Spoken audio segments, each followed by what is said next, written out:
This is Andrew, and this is Kenyon, the daily now.tv chat show with some of the world's leading thinkers and writers.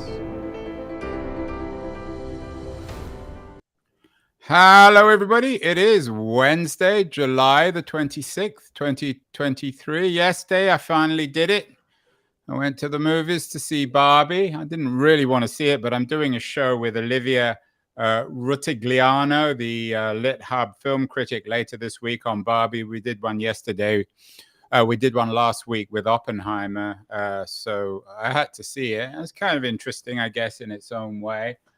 A lot of pink in it. As somebody said in the New York Times, Barbie may never have been a great symbol, but she's an excellent mirror of our sexual politics.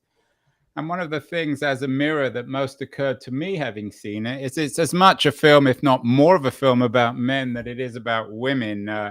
Ryan Gosling plays Ken, brilliant Ken in the film.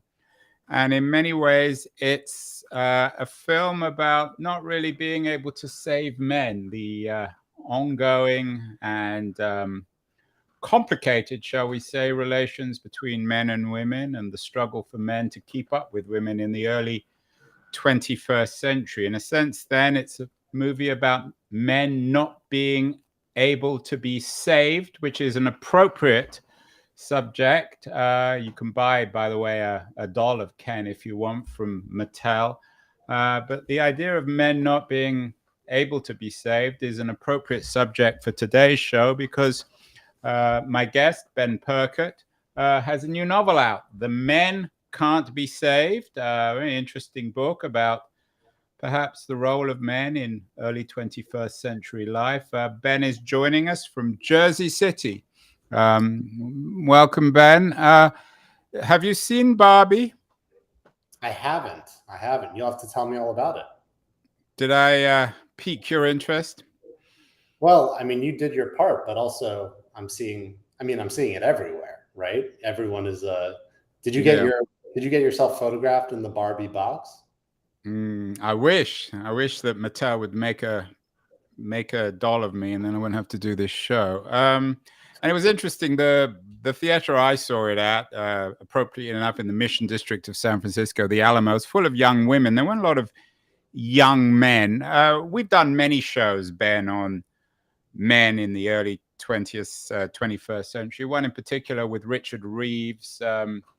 He has quite a controversial new book out of Boys and Men, why the modern male is struggling, why it matters, and what to do about it. Your book, of course, is a novel, but it does focus on the modern male. Is there something odd and disconcerting about the position of men in the America of the 2020s?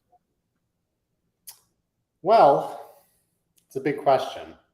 I think that if we look at a lot of society's problems, it's not a stretch to trace them back to, frankly, a lot of men, right? A lot of men behaving badly and making bad decisions have led us to the place where we are today.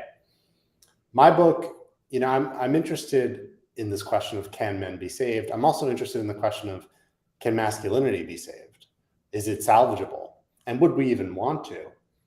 When I grew up, the notion of masculinity, at least as it was presented to me, was one that was really antithetical to intimacy. It was antithetical to a kind of vulnerability.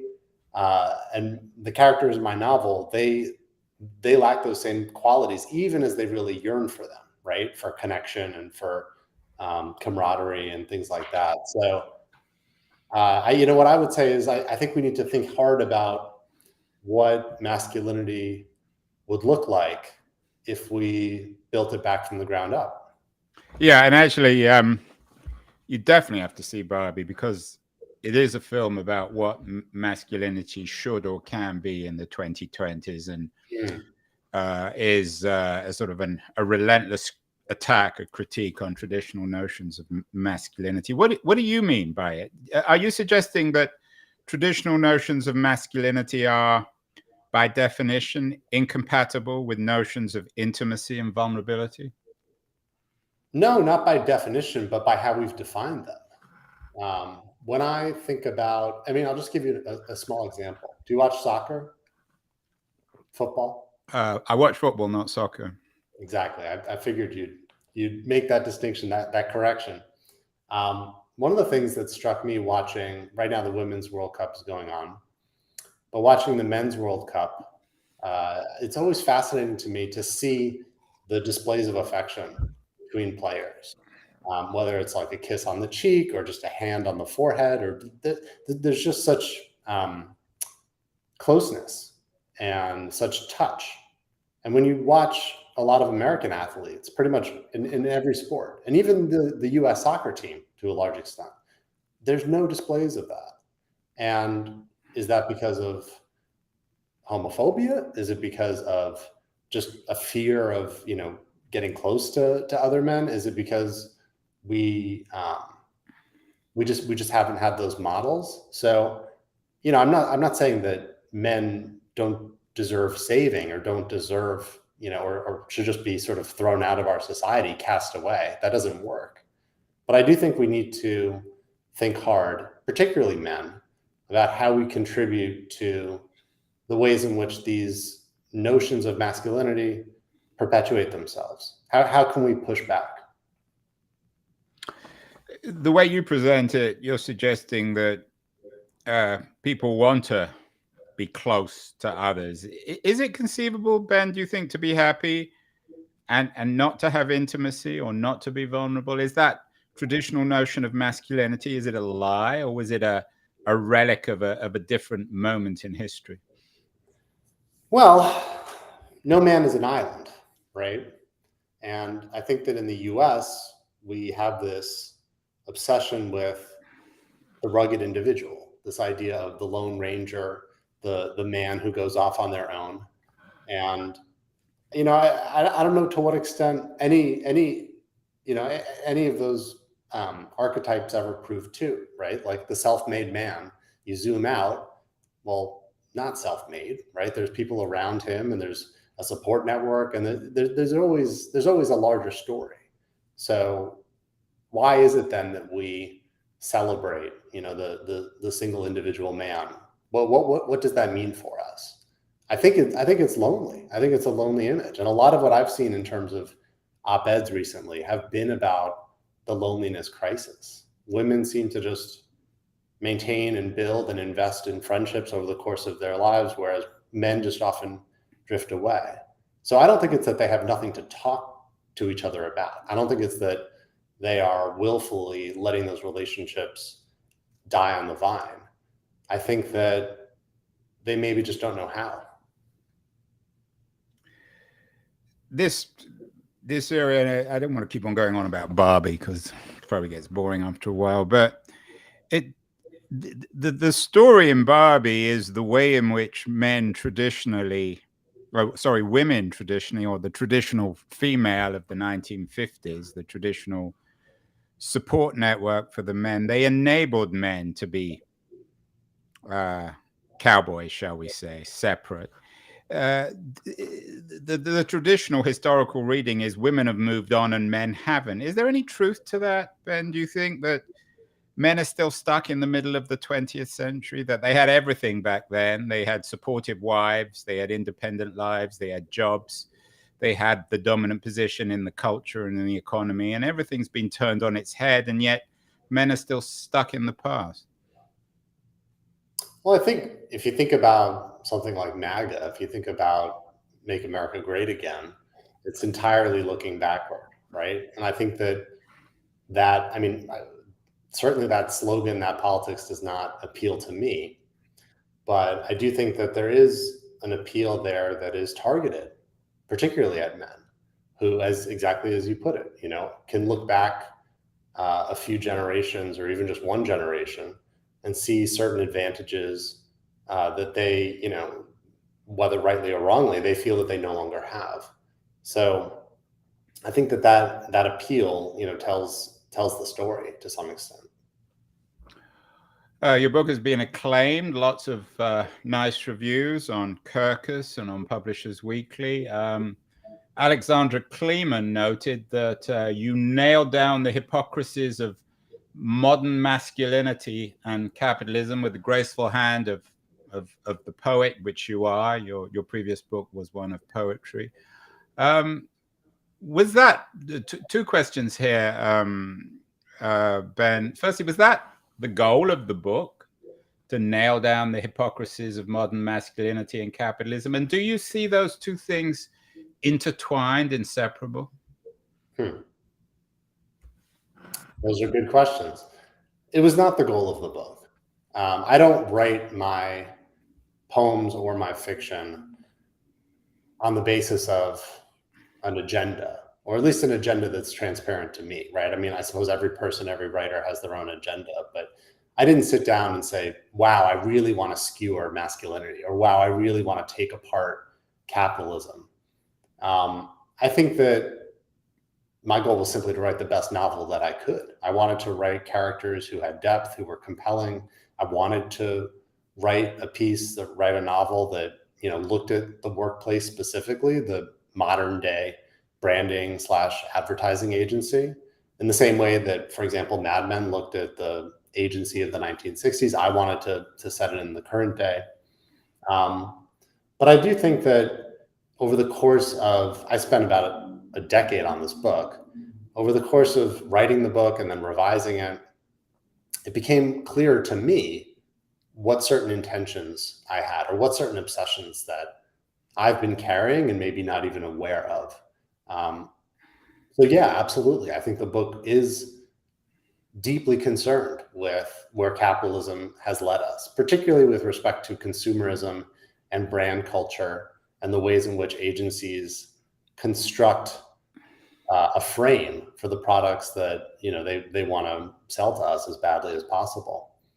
The question of are masculinity and capitalism intertwined, or are they connected somewhere? You know, how could they not be? I would say absolutely. The crisis of work and of jobs is, again, a very popular theme. Your book asks what our jobs do to our souls, but I wonder whether it's what our jobs do to our male souls, or what our jobs do to the souls of men. We've done a number of shows on work, one with Simon Stoltzoff. He has a new book out, The Good Enough Job, Reclaiming Life from Work. It's a kind of non-fiction accompaniment, I think, to your book.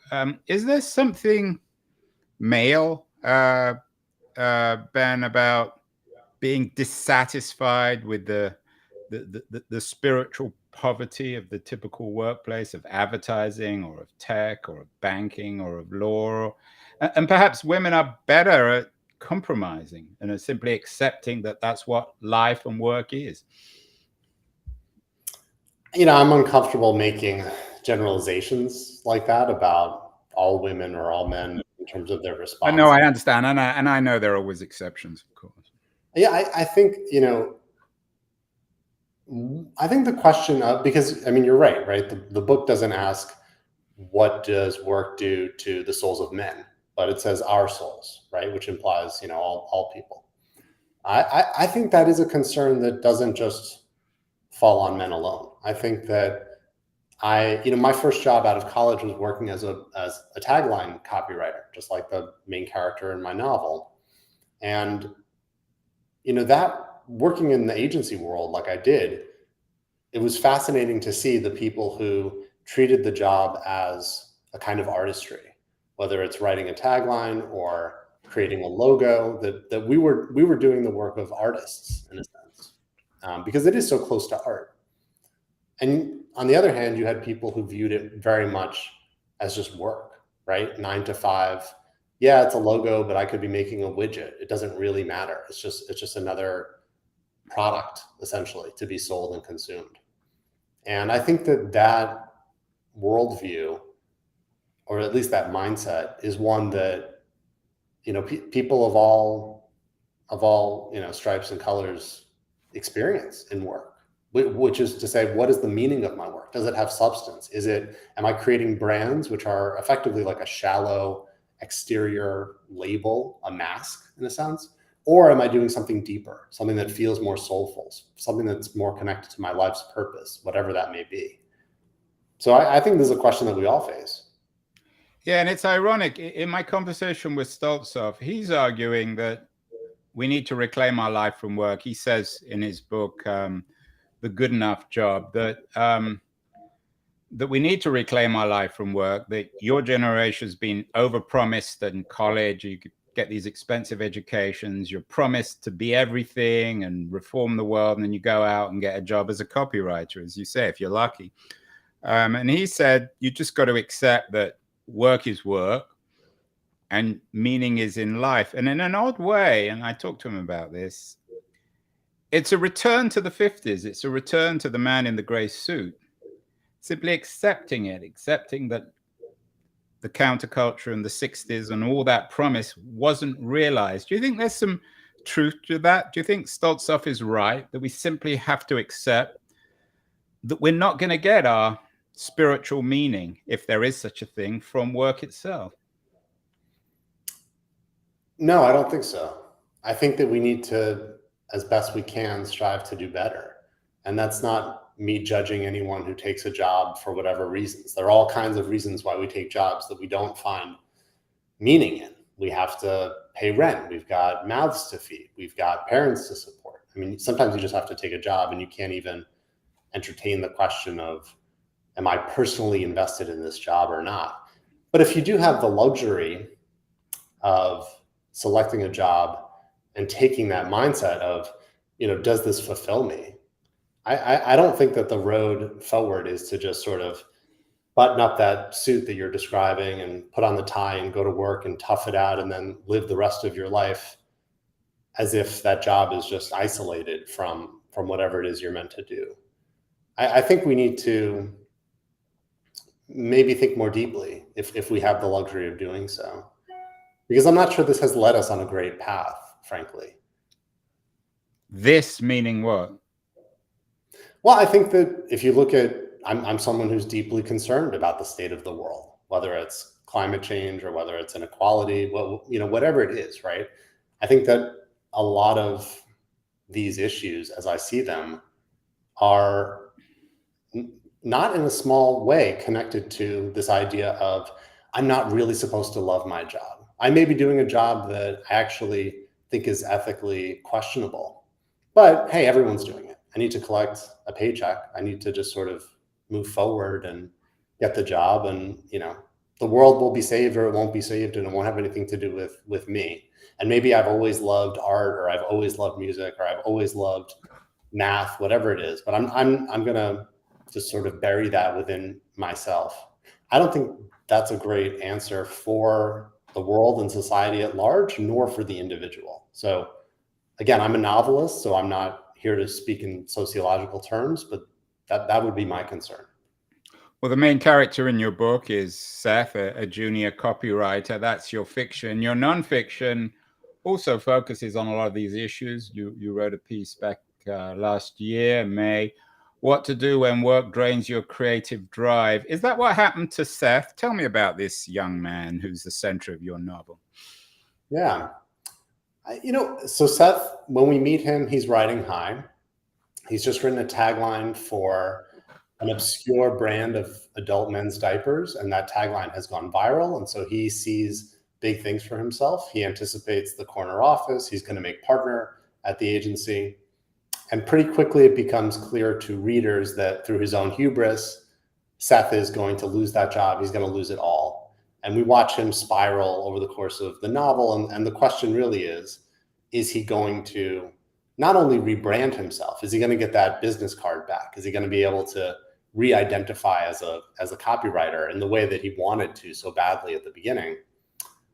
But also, is he going to be redeemed on a deeper level? Is he going to understand the ways in which certain mistakes that he made contributed to his downfall, and then work towards self-improvement? Those to me are the two questions at the heart of the book.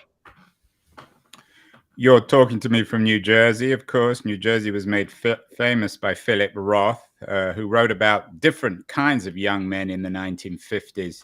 Do you think of yourself in some ways as rebelling against that kind of literature? He's certainly not that fashionable anymore, Roth, although he pioneered the novel about young Jewish men.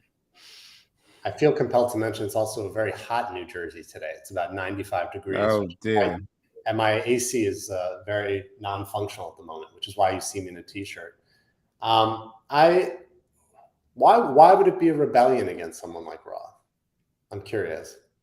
I'm guessing, and correct me if I'm wrong, that you're probably not a great fan of Roth.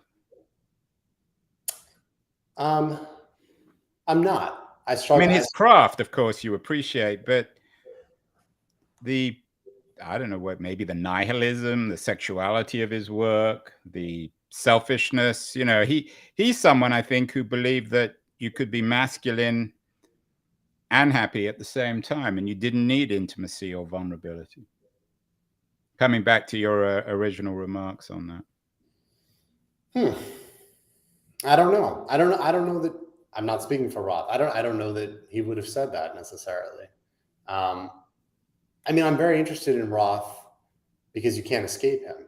Right. Exactly. That's a nice way of putting it. I can, you can't. No, yeah, I can't escape him. I mean, growing up in New Jersey with a Jewish background, my book has a good amount of sex in it, and it's treated much differently than the way Roth does.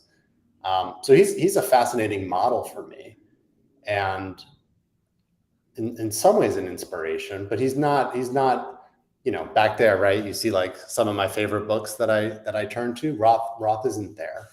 And I am maybe a little bit unfairly or not resentful of Roth, because I do think he crowds out a lot of other really brilliant 20th century Jewish American writers who we don't read enough of, whether that's, Vivian Gornick or Leonard Michaels or whoever else. But he casts a long shadow, but I don't see my work in opposition to his. And I also don't think that masculinity precludes happiness. I just think that when you subscribe to an ideology which is insistent upon maintaining certain distances, where to be tough and to be sort of the ideal man requires a kind of isolation from others in the name of fierce independence, no, I don't think that's a road that leads to a whole lot of satisfaction.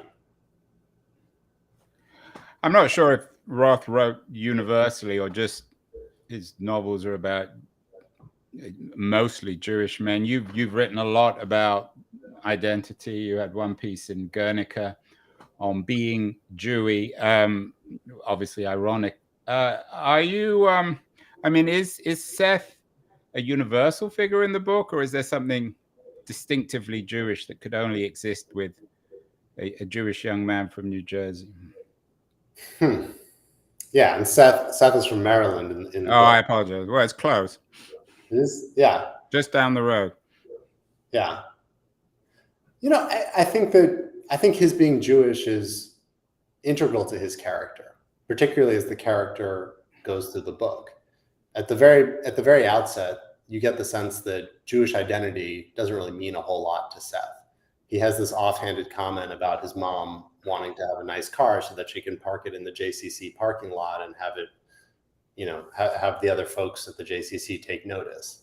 That sort of is his relationship with Judaism. He doesn't seem to think very deeply about it. And then as the book goes on, after he loses his job and he's really hungry for another brand, another identity, I don't think it's any surprise then that that's when his Jewishness comes to the surface and he starts getting involved with Chabad. He starts, becoming much more observant, whether that's in earnest or whether that's simply in desperation is an open question for the reader. So, no, my hope is that any reader could identify with Seth and also can laugh at Seth, because there's a lot of humor at his expense in the book. But I do think that his being Jewish is pretty central.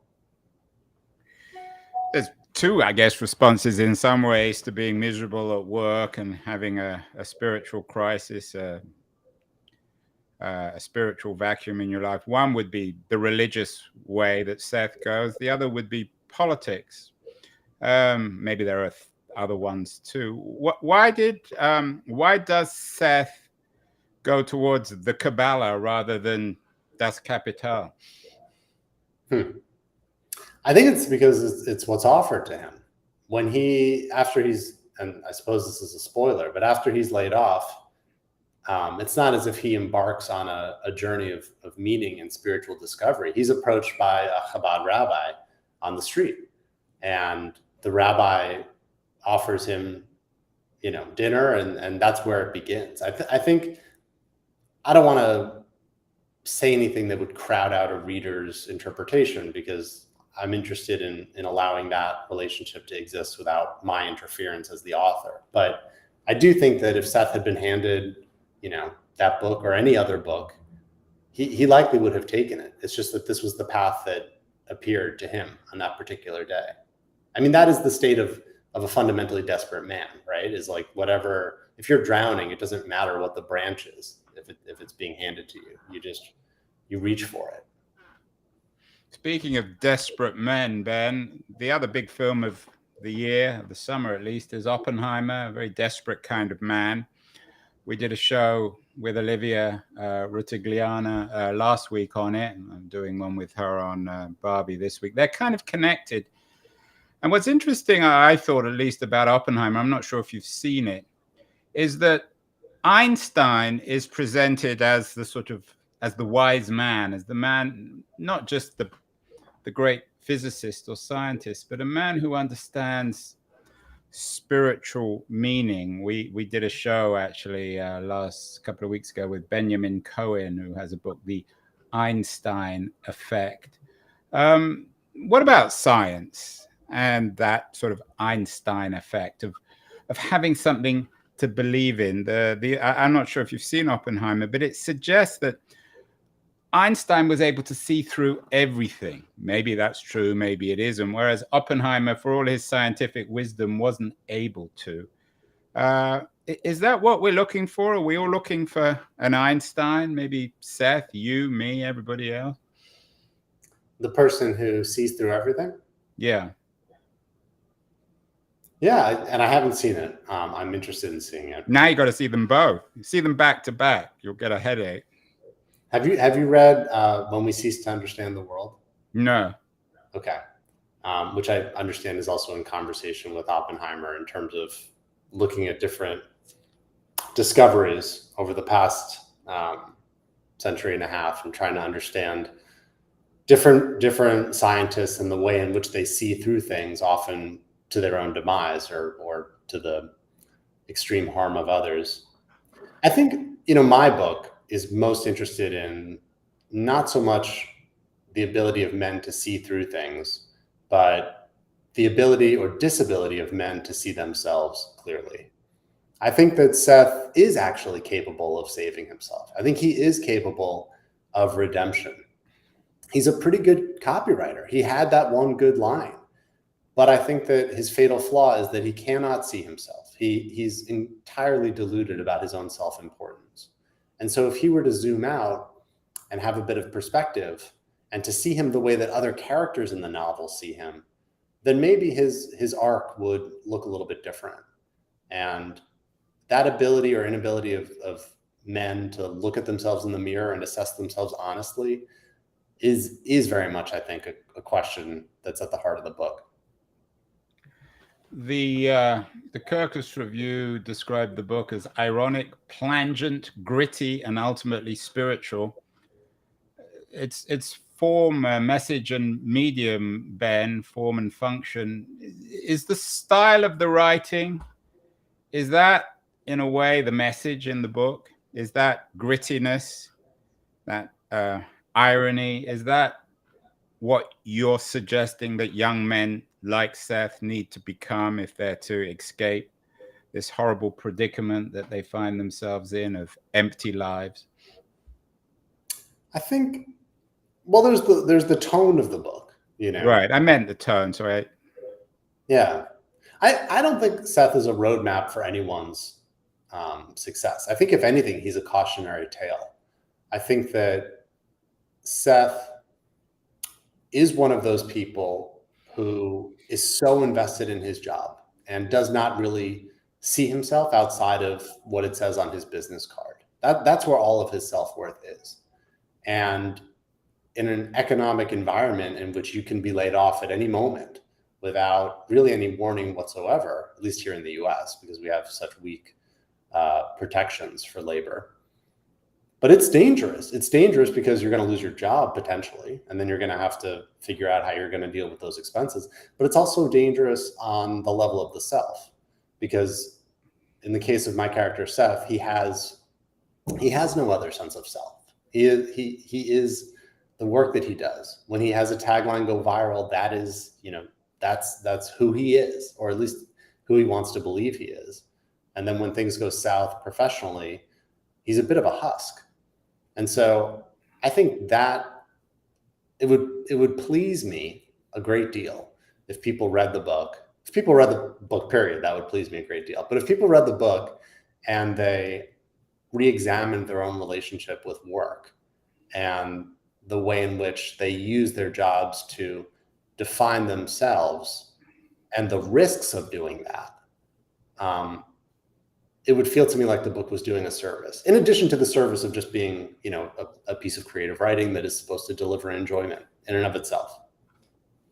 Yeah, I definitely, you should have a look at the Stoltzov book, and another book, I'm not sure if you're familiar, by another journalist, Sarah Jaffe, Work Won't Love You Back, How Devotion to Our Jobs Keeps Us Exploited, Exhausted, and Alone. She was on the show a couple of years ago. I'm not sure. Are you familiar with her work and that book? I am. And that's, I think, maybe more ideologically where I fall, to be honest. So if there is a conclusion to this conversation, Ben, and to the book, it's reforming capitalism. And then we can begin to work on reforming the self, or do they go together? I do think they go together. I think that before, something like reforming capitalism feels so large and so far off and so impossible that it almost feels ridiculous to talk about. But reforming one's own relationship with their job and pushing back against that very American tendency to, when you're at a dinner party and you introduce yourself, the first thing that comes up is, what do you do? And that's such a huge part of how one introduces oneself. What do you say when you're at a dinner party in New Jersey and someone asks you what you do? Yeah, I say I'm a writer. I say I'm a professor. So I'm not saying I'm above this, right? I'm not introducing myself as a Pisces who loves the color blue or whatever else, right? I'm not saying that I necessarily have models for it, but I do think that why don't we step back and think about why that is our first question, why that is the main question, and who we are serving by maintaining that primary focus in that way. So if we do that, then maybe it's the first step to undertaking a larger and deeply necessary reform, in my opinion. So what should we say, Ben? What's the first question people should ask one another at cocktail parties? Can you pass the drinks? Is probably not a bad way to start. But I think a more serious answer would be, rather than prescribe a question, why don't I offer you an alternative vision? What would it look like if, when we introduced each other, we led with certain vulnerabilities? Like, we led with certain honest things that we work so hard to conceal. And the reason this is of interest to me is because, so I'm a novelist, right? The Men Can't Be Saved is a novel, but my background is in poetry. And so I've had the experience of someone asking, what do you do, right? And I self-identify as a poet. And your book, For the Love of Endings, did very well from a few years ago. Yeah, thank you. When you identify yourself as a poet, it's fascinating to watch people's faces, right? Because it's not just saying, I'm a graphic designer. It feels very different to declare yourself as a poet. It feels like you're saying, I'm a sensitive person, I'm a deeply feeling person, I'm, depending on your thoughts about poetry, maybe a bit of a nut, right? Like, who knows when you say poet, what comes to people's minds? It can be lots of different things, but it does feel like a personal disclosure. And so I'm interested in ways in which people can connect that allow for those sorts of personal disclosures. So it's not the last thing that the person says at the end of the night or at the end of the whole relationship. What would it look like if it were more toward the beginning? I'm interested in that. It's an interesting idea, but is there a danger also that we are falling into a culture of therapy where everything is therapeutic or everything is approached in a therapeutic manner? Well, I don't know. I mean, I think more people going to therapy would not necessarily lead to what I think you might be describing. Like, I'm not like is the idea that are we going?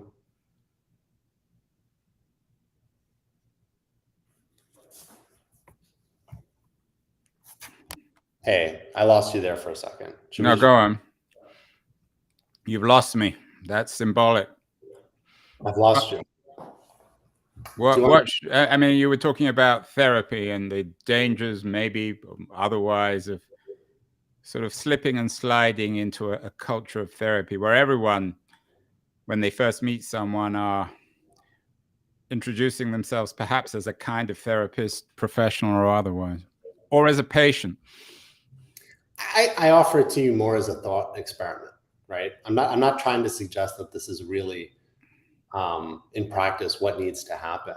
But I also think, I mean, culture of therapy, it sounds sort of like a derogatory phrase. I think a world in which people had access to therapists, affordable access to therapists, would be a better world. I don't know if I would brand it as a culture of therapy necessarily. It might just be a better culture. It might be a culture of less violence. It might be a culture of more introspection. So I'm that's how I see it.